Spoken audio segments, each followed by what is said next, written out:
कर्नाटक में वोटिंग समाप्त हो चुकी है। इसके बाद सरकार बनाने को लेकर सभी दलों की ओर से दावे शुरू हो गए हैं। कांग्रेस ने 135 से ज्यादा सीट जीतने का दावा किया है तो बीजेपी बहुमत का दावा कर रही है, तो जेडीएस ने दावा किया है कि सीएम की कुर्सी उनके ही पास आएगी। दावे किसके सही हैं ये 13 मई को काउंटिंग के बाद ही पता चलेगा। लेकिन उससे पहले डीबी लाइव ने कर्नाटक की जनता के मन में क्या है इसे जानने की कोशिश की। तो क्या है डीबी लाइव के एग्जिट पोल का परिणाम, देखते हैं ये रिपोर्ट। कर्नाटक विधानसभा चुनावों को लेकर डीबी लाइव ने अपनी सहयोगी इलेक्ट लाइन के साथ एग्जिट पोल किया।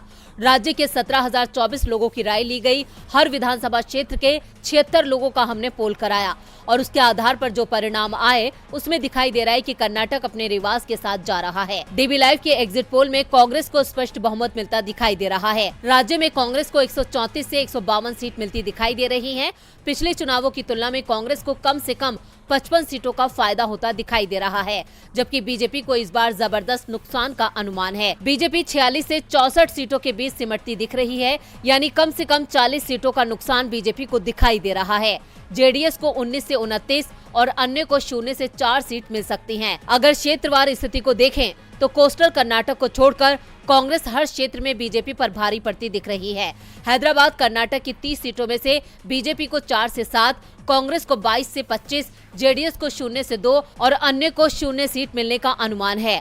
मुंबई कर्नाटक की 50 सीटों में बीजेपी को 15 से 18, कांग्रेस को 31 से 34, जेडीएस को 0 से 1 और अन्य को 0 से 1 सीट मिल सकती है। कोस्टल कर्नाटक की 21 सीटों में से बीजेपी को 11 से 14, कांग्रेस को 7 से 10 सीटें मिल सकती हैं, जबकि जेडीएस और अन्य का यहां खाता खुलता नहीं दिख रहा है। सेंट्रल कर्नाटक की 35 सीटों में से बीजेपी को 6 से 9, कांग्रेस को 25 से 28, जेडीएस को 0 से 2 और अन्य को 0 सीट मिलने का अनुमान है।